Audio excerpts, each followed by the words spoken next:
இருக்கணும். அது அவங்களுக்குள்ள ஒரு சின்ன ஒரு போட்டி இருந்துச்சு. ஏன்னா நான் வந்து பெரிய ஆளு, நீங்கள் எல்லாம் அப்கமிங் உங்கள் படத்தை இது பண்ணிடுன்ற மாதிரி அவங்க ஒரு போட்டியில் தான் ரிலீஸ் பண்ணாங்க. டிராகனுடைய வசூல் வந்து நீங்கள் எங்கேயோ போயிடுச்சு. கிட்டத்தட்ட வேர்ல்டு வைடு தியேட்டரிக்கல் கிராஸ் மட்டும் 50 கோடி அப்படிங்கிறது ஒரு 3 நாள் கலெக்ஷனுங்கிறது ஒரு பெரிய ரெக்கார்டு. விடாமுயற்சி வந்து இன்னும் அஃபீஷியலாக வந்து இவ்வளோதான் வந்து கலெக்ஷன் பண்ணியிருக்குன்றதை எப்போ சொல்லுவாங்க? இல்லை, அந்த சோகத்துக்கு நம்ம வாயால சொல்லணும் அப்படிங்கிறதுக்காக சொல்லாமல் இருக்கிறாங்க. அஜித்துடைய முகத்துக்கு மட்டும்தான்.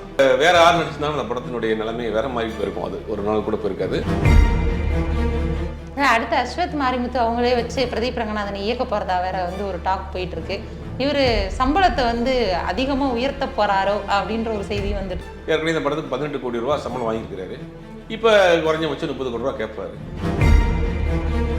ஏற்கனவே சிவகார்த்திகேயன் அவங்களுமே வந்து சம்பளத்தை பயங்கரமா அது உயர்த்த சினிமாவில் அது இயற்கையான விஷயம் தான். அது அதுலயும் அவர் வந்து குறிப்பிட்டு சொல்லியிருந்தாருல, இந்த மாதிரி எனக்கு பட்ஜெட்டை வந்து இந்த படத்துல தான் வந்து கரெக்டா கொடுத்துருக்காங்க, இதுக்கு முன்னாடி எல்லாம் இழுத்தடிப்பாங்க அப்படின்ற மாதிரி அது ஒரு பொதுவான ஒரு விஷயமா சொல்லியிருக்கிறாரு அவரு. அப்ப இது வரைக்கும் எந்த தயாரிப்பாளருமே முழுவதுமா சம்பளம் கொடுக்கலையாங்கிற ஒரு கேள்வி இருக்குல்ல. வந்து லோகேஷ் கனகராஜ் அவங்களுடைய டைரக்ஷன்ல கூலி படம் வந்து இப்போ கொஞ்சம் வேகமாவே ரிலீஸ் ஆக போறதா சொல்றாங்களே. ஏப்ரல் 14th அந்த படம் ரிலீஸ் பண்றதுக்காக ஒரு பிளான் இருக்கிறாங்க. அப்போ ஏப்ரல் 10 வந்து குட் பேட் அக்லி வந்து ரிலீஸ் பண்ண போறதான்னு சொல்லியிருந்தாங்களே சார். இல்ல, அது 10 ஏப்ரல் 10 வந்து குட் பேட் அக்லி. இது 14ங்கிறது வந்து ஒரு ஃபெஸ்டிவல் டைம்ல. இன்னொரு பக்கம் வந்து லோகேஷ் கனகராஜ் அவங்களுடைய இயக்கத்துல சூர்யா வந்து ரோலக்ஸ் கதாபாத்திரத்தை வந்து பண்ண போறாங்க. முடிச்சவனே இமீடியட்டா கைதி 2 முடிச்சவனே சிவகார்த்திகேயனோட ஒரு படம் பண்றாரு. குட் பேட் அக்லி இந்த படத்துடைய டீசர் வந்து பிப்ரவரி 28ஆம் தேதி வந்து ரிலீஸ் பண்ண போறதாலாம் வந்து அறிவிப்பு கொடுத்துட்டு இருக்காங்க. எப்படி வந்து இதோட டீசர் இருக்க போது, ஏற்கனவே மார்க் ஆண்டனியும் மங்காத்தாவும் சேர்ந்த மாதிரிலாம் சொல்லிட்டு இருந்தாங்க. இந்த படத்துக்கு ஒரு பெரிய எதிர்பார்ப்பு இருக்கு. ஆரம்பத்துலேருந்து அப்படியே ஒரு பில்டப் இருந்துகிட்டே இருக்கு. ஒரு 3 கெட்டப்ல பண்றாரு, 3 அஜித் இருக்கிறாரு. ஒரு ஃபேன் பாய் படம் எல்லாருக்குமே தெரியும். அப்படி இந்த படத்துக்கு ஒரு எதிர்பார்ப்பு இருக்கு. ஃப்ரைடே ஃபேக்ட்ஸ் நேயர்களுக்கு வணக்கம். இன்றைய சிறப்பு நேர்காணலில் நம்மளோட இணைஞ்சிருக்கிறாங்க பத்திரிகையாளர் திரு சுபேர் அவர்கள். வணக்கம் சார். வணக்கம் சார். இப்போ நீக் ரிலீஸ் ஆயிருந்துச்சு, டிராகன் ரிலீஸ் ஆயிருந்துச்சு, பாத்தீங்களா படம் எப்படி இருந்துச்சு? ரெண்டுமே ஒரே பேட்டர்னில் உள்ள ஒரு யூத் லவ் ஸ்டோரி படம், காலேஜ் பேக்ட்ராப் படம் ஒரே டைமில் வந்ததுனால என்ன ஆச்சுன்னா, இந்த டிராகனுடைய வெற்றி மிகப்பெரிய ஒரு வெற்றியாக வந்து அடிச்சுட்டு போனதில் அப்படி நீக் வந்து உட்காந்துருச்சு. ஒன்றும் ஒரு 10 நாள் 1 மாதம் கேட்பாவது 2 படம் ஏதாவது ஒரு படம் ரிலீஸ் ஆகிருக்கணும். அது அவங்களுக்குள்ள ஒரு சின்ன ஒரு போட்டி இருந்துச்சு. அது நிறையா எல்லாருக்கும் தெரியும். ஏன்னா நான் வந்து பெரிய ஆள், நீங்கள் எல்லாம் அப்கமிங் உங்கள் படத்தை இது பண்ணிடுன்ற மாதிரி அவங்க ஒரு போட்டியில் தான் ரிலீஸ் பண்ணாங்க. ஏன்னா ஒரே ஹீரோ, ஒரே மாதிரியான கதை உள்ள படங்கள் ஒரே நேரத்தில் வருது, ஒரே நாளில் வருது. அப்படிங்கும்போது 2 பேரில் யாராவது ஒருத்தவங்க அந்த படத்தை வந்து இது பண்ணுவாங்க. இப்போ அந்த மூடோட படம் பார்க்க போகிறவங்க இந்த படம் பார்த்தா போதுங்கிற மாதிரி ஆயிடுச்சு. இப்போ என்னென்னா, இப்போ டிராகனுடைய வசூல் வந்து நீங்கள் எங்கேயோ போயிடுச்சு. கிட்டத்தட்ட வேர்ல்டு வைடு தியேட்டரிக்கல் கிராஸ் மட்டும் 50 கோடி அப்படிங்கிறது ஒரு 3 நாள் கலெக்ஷனுங்கிறது ஒரு பெரிய ரெக்கார்டு. தியேட்டரில் போய் 50 கோடி ரூபா கலெக்ஷன் ஆயிருக்கு அப்படிங்கிறதுலாம் பெரிய விஷயம். அமெரிக்காவிலே கிட்டத்தட்ட 6-7 கோடி ரூபாய்க்கு மேலே கலெக்ஷன் ஆயிருக்கு. வேர்ல்டு வைடு பெரிய லெவலில் படம் போயிட்டு இருக்கு. தமிழில் மட்டும் கிடையாது, தெலுங்கு, மலையாளம், கன்னடம் எல்லா லாங்குவேஜ்லேயும் படம் சூப்பர் டூப்பர் ஹிட்டாக போயிட்டு இருக்கு. 50 கோடி வரைக்கும் இப்போதைக்கு ஆயிருக்கு. நெருங்கி ஒரு 100 கோடியை தொடும் இந்த படம். 100 கோடி ரூபா தியேட்டரிக்கல் கிராஸ் மட்டும் வர்றதுக்கு வாய்ப்பு இருக்குது. இந்த படம் எப்படி போகிறப்போ அந்த படம் அப்படியே டவுன் ஆயிடுச்சு. பட் அந்த படம் ஓகேவான படம் தான்.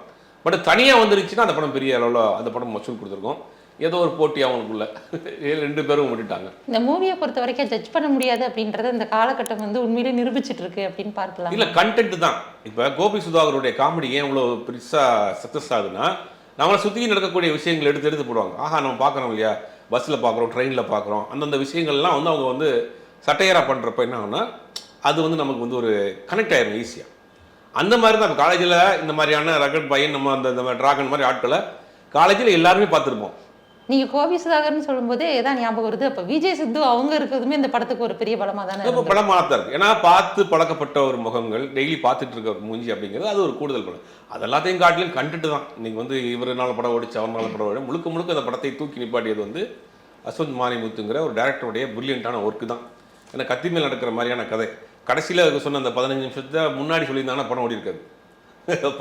கடைசியில் அந்த உள்ள அந்த சென்டிமெண்ட்டை படத்துக்கு முன்னாடியோ என்ட்ரோல் விழாக்குள்ளேயோ அப்படி வச்சுருந்தாங்கன்னா படம் வேறு மாதிரி போயிருக்கும்.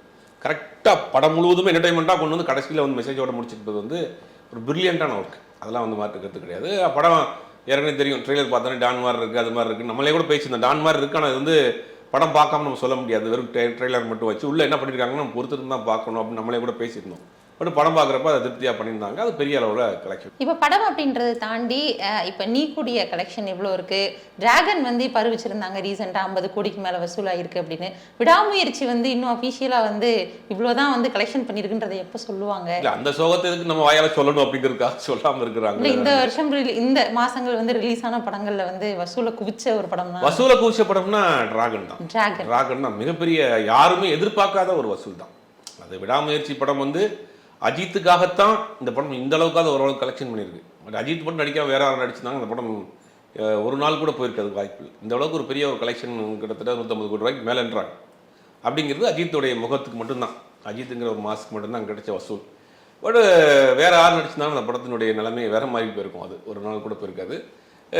இந்த டிராகன் தான் இந்த இந்த இந்த குவார்ட்டர்லியில் வந்த பிக்கஸ்ட் கலெக்ஷன். இப்போ பிரதீப் ரங்கநாதன் அப்படின்னு அவங்க சொல்லும் போதே இவர் நடிச்சிருக்கிற 2வது படம், முதல் படமுமே வந்து வசூல்ல பயங்கரமா ஒரு வேட்டை நடத்திருச்சுன்னு சொல்லலாம். இப்போ 2வது படத்துலயுமே வசூல் வேட்டை நடத்திருக்கிறாரு. இதற்கான காரணமா என்ன? அவர் அடிப்படையில் இவர் வந்து ஒரு கிரியேட்டரா இருக்கிறாரு, ஷார்ட் ஃபிலிம்ஸ் எடுத்துருக்காரு, அப்புறம் டைரக்டரா இருந்திருக்காரு. டைரக்டரா இருந்து நடிகர் ஆகிறவங்களுக்கு என்ன பண்ணுவாங்கன்னா தனக்கு என்ன வரும் அப்படின்னு தெளிவாக தெரிஞ்சு வச்சிருப்பாங்க. பாக்யராஜ் எல்லாம் அவரோட லிமிட் தாண்டி படமே பண்ண மாட்டார். நமக்கு என்ன வருமோ, ஒரு ஃபேமிலி, ஒரு குழந்தை, அந்த மாதிரியே போயிடுவாங்க.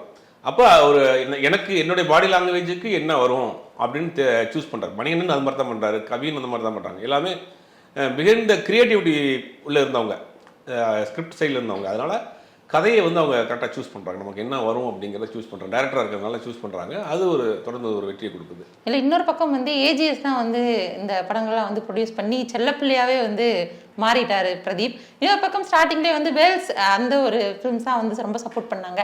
மறுபடியும் அவங்களோட வந்து பிரதீப் ரங்கநாதன் அவர்கள் ஜாயின் பண்ணுறதுக்கான வாய்ப்பு இருக்குது. நிறைய வாய்ப்பு இருக்குது. இப்போ அவங்க வந்து அன்னைக்கு நேற்று வந்து அந்த ப்ரெஸ் மீட்டில் படம் பார்த்துட்டு வந்து சொன்னார், இந்த மாதிரி நாங்கள் இதே டீம் வந்து இதே கம்பெனிக்கு பண்ணுறோம் அப்படின்னு. பட் அது அக்ரிமெண்ட்டாக இல்லை. அந்த ஒரு இதில் ஒரு மகிழ்ச்சியில் சொல்லிட்டாரு. பட் அவங்க ஆர்டர் என்ன வச்சிருக்காருன்னு தெரியல. அஸ்வத் மாரிமுத்து அடுத்த படம் வந்து சிம்பு படம் பண்ணுறாரு. இந்த படத்துக்காக தான் சிம்பு வந்து டேட்டை தள்ளி வச்சிருக்காரு. ஆல்ரெடி இதுக்கு முன்னாடி ஃபிக்ஸ் பண்ண படம். அதனால் அவர் அந்த படம் இமீடியட்டாக சிம்பு படம் தான் ஆரம்பிக்கார். அஸ்வத் மாரிமுத்து ஒன்றும் ஒரு இது அந்த இந்த கொண்டாட்டங்கள்லாம் முடிஞ்ச பிறகு ஒரு ஸ்கிரிப்ட் ஒர்க் ஆரம்பித்து அடுத்த ஜூனில் அந்த படம் ஆரம்பிக்க போகிறாங்க. அஸ்வத் மாரிமுத்து படத்தோட ஜூன் ஜூலையில் அந்த படம் ஆரம்பிச்சிடுவாங்க, எஸ்டிஆர் படம். அதனால் பிரதீப் ரங்கநாதன் வந்து கண்டிப்பாக வேல்ஸ் தான் பண்ணுறார். வேல்ஸோடைய அக்ரிமெண்ட் இருக்குது, வேல்ஸ் தான் பண்ணுறாரு. அடுத்த அஸ்வத் மாரிமுத்து அவங்களே வச்சு பிரதீப் ரங்கநாதனை இயக்க போகிறதா வேற வந்து ஒரு டாக் போயிட்டு இருக்கு. இவர் சம்பளத்தை வந்து அதிகமாக உயர்த்த போறாரோ அப்படின்ற ஒரு செய்தி வந்துட்டு இருக்கு. இல்லை, வாய்ப்பு இருக்குல்லையா உங்களுக்கு. ஆட்டோமேட்டிக்காக அந்த படத்துக்கு, முதல் படத்துக்கும் இந்த படத்துக்கும் எங்கேயோ வச்சு வித்தியாசம் போயிடுச்சு. ஏற்கனவே இந்த படத்துக்கு 18 கோடி ரூபா சம்பளம் வாங்கியிருக்கிறாரு. இப்போ குறைஞ்சபட்சம் 30 கோடி ரூபா கேட்பாரு. கொடுக்கறதுக்கும் தயாராக இருக்கிறாங்க. பிஸ்னஸ் இருக்கு இல்லையா. ஏற்கனவே சிவகார்த்திகேயன் அவங்களுமே வந்து சம்பளத்தை பயங்கரமா உயர்த்தி, அது சினிமாவில் அது இயற்கையான விஷயம் தான். அது அதுலயும் அவர் வந்து குறிப்பிட்டு சொல்லி இருந்தார்ல, இந்த மாதிரி எனக்கு பட்ஜெட்டை வந்து இந்த படத்துல தான் வந்து கரெக்டாக கொடுத்துருக்காங்க, இதுக்கு முன்னாடி எல்லாம் இழுத்தடிப்பாங்க அப்படின்ற மாதிரி. அது ஒரு பொதுவான ஒரு விஷயமா சொல்லியிருக்கிறாரு அவர். அப்போ இது வரைக்கும் எந்த தயாரிப்பாளருமே முழுவதுமாக சம்பளம் கொடுக்கலையாங்கிற ஒரு கேள்வி இருக்குல்ல. சன் பிக்சர்ஸ்க்கு தொடர்ந்து படம் பண்ணியிருக்காரு, 2 படம் பண்ணியிருக்காரு. சன் பிக்சர்ஸ் அவங்க முழுவதுமாக சம்பளம் கொடுக்கலையா, அவங்க பேசுகிற சம்பளத்தை காட்டி பாதியை கொடுத்தாங்களா? தனுஷ் வச்சு ஒன்றர்பாரில் படம் பண்ணாங்க, எதிர்நீச்சல் பண்ணாங்க, காக்கி சட்டை பண்ணாங்க.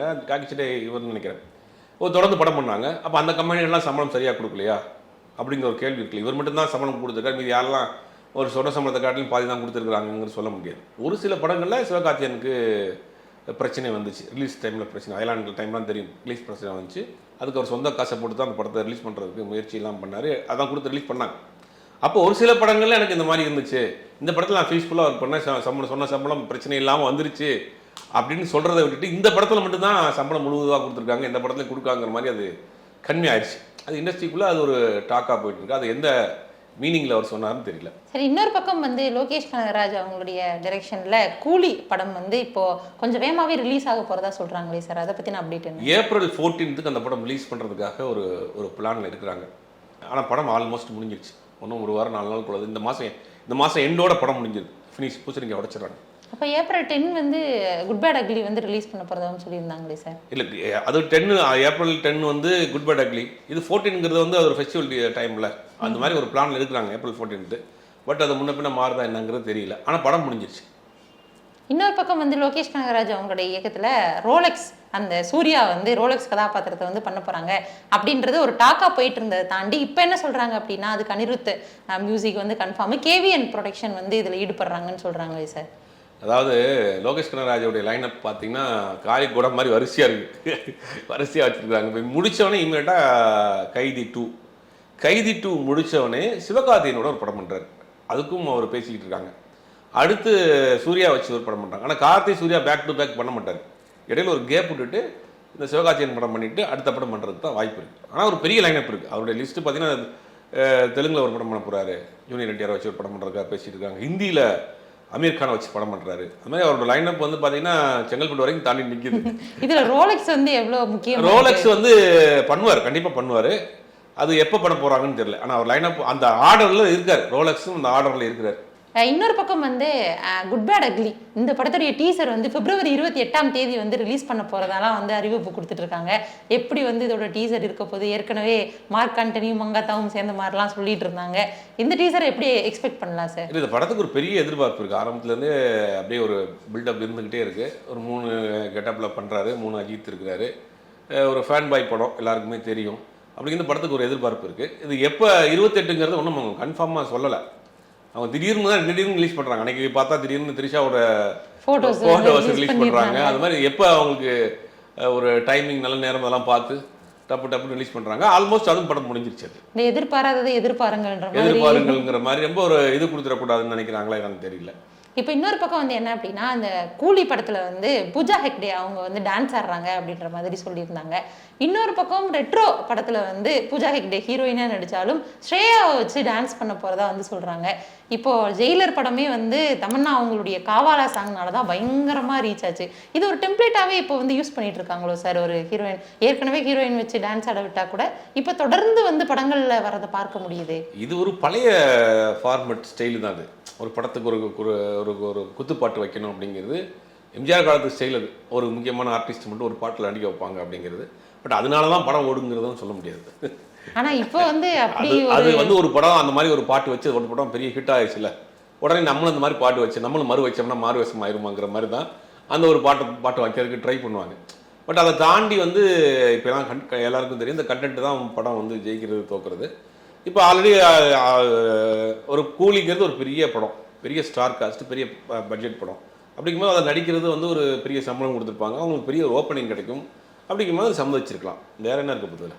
இப்போ கார்த்திக் சுப்ராஜ் அவங்களோட ரெட்ரோ படம் வந்து எப்படி சார் அதோடைய ப்ராசஸ் இருக்குது? படமும் அதுவும் ஆல்மோஸ்ட் முடிஞ்சிருச்சு. அந்த படத்துக்கு ஒரு பெரிய எதிர்பார்ப்பு இருக்குது. ஆனால் வந்து கார்த்திக் சுப்ராஜ் ஒரு பெரிய ஹிட் கொடுத்துட்டு வர்றாரு. சூர்யாவுக்கு இந்த படம் வெற்றி பெற்றே ஆக வேண்டும்ங்கிற ஒரு கட்டாயத்தில் இருக்கிறாரு. படம் வந்து ஒரு 90s ஆரம்பிக்கிற கதை அப்படிங்கிற மாதிரி ஒரு சொல்கிறாங்க. பட் ஒரு பெரிய எதிர்பார்ப்பு இருக்குது அந்த படம். இன்னொரு பக்கம் கார்த்திக் சுப்ராஜ் அவங்க வந்து ஏகே வச்சு இயக்க போகிறாங்க அப்படின்ற தகவல் வேறு வெளியாகிருக்கேன் சார். இல்லை, அடுத்த படம் ஏகே யாருங்கிறது இது வரைக்கும் தெரியல. சிவாவா, கார்த்திக் சுப்ராஜா, நிறைய பேர் வரைக்கும் சொல்கிறாங்க. நிறைய பேர் அடிபடுது, நிறைய பேர்த்தையும் பேசிகிட்டு இருக்காங்க. ஆனால் இப்போ வரைக்கும் அது கன்ஃபார்மான தகவல் கிடையாது. இப்போ இன்னொரு பக்கம் வந்து சங்கர் சார் வந்து ஒரு ட்வீட் போட்டிருந்தாரு, டிராகன் படத்தை வாழ்த்தி போட்டிருந்தாரு. இதுலலாம் ரொம்ப நல்லா இருந்துச்சு. அதில் கடைசியில் ஒரு வரி சொல்லியிருந்திருப்பார், இந்த மாதிரி சீட் பண்ணுறவங்களுக்குலாம் வந்து இது ஒரு நல்ல மெசேஜாக இருந்துச்சு அப்படின்னு. ஏற்கனவே வந்து நம்ம சங்கர் சார் வந்து நிறைய பிரச்சனைகளில் மாட்டிகிட்டு இருக்கிறாரு. இது வந்து ஒரு மறைமுகமாக யாரையாவது சுட்டி காட்டுற மாதிரி சொன்னாரா, இல்லை உண்மையாகவே ஹானஸ்ட்டாக வாழ்த்தி இருக்கிறாரா? அது நம்ம எப்படி எடுத்துக்கிறோம்னா, இப்போ அவருக்கு அந்த கதை பிரச்சனை ஒன்று போயிட்டு இருக்கு. பட் என் கதை உன் கதைன்னு அப்படின்னு நிறைய பேர் சொல்கிறாங்க. அது வழக்கு இருக்குது. இது அவர் மட்டும் இல்லாமல் வழக்கு போட்டவர் மட்டும் இல்லாமல் இன்னும் சில பேர் கூட என்னுடைய கதைன்னாங்க.